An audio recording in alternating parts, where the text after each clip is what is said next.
Hola soledad, no me extraña tu presencia, casi siempre estás conmigo. Te saludo un viejo amigo, que te encuentres otro más.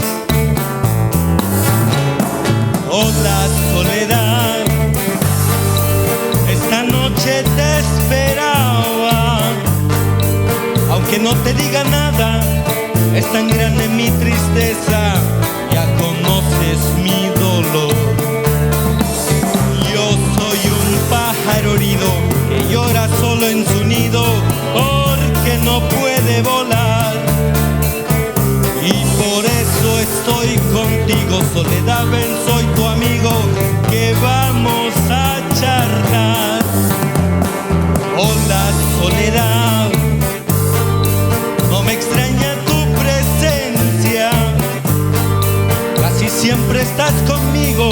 Te saludo un viejo amigo, que te encuentres otro más. Buscamos cada noche con esfuerzo, entre tierras pesadas y asfixiantes, ese liviano pájaro de luz que arde y se nos escapa en un gemido. Yo no sé de pájaros, no conozco la historia del fuego, pero creo que mi soledad debería de tener alas. Yo soy un pájaro herido que llora solo en su nido porque no puede volar. Y por eso estoy contigo, soledad, ven, soy tu amigo, que vamos a charlar.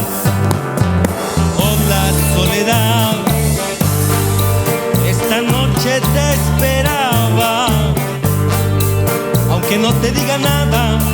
Es tan grande mi tristeza,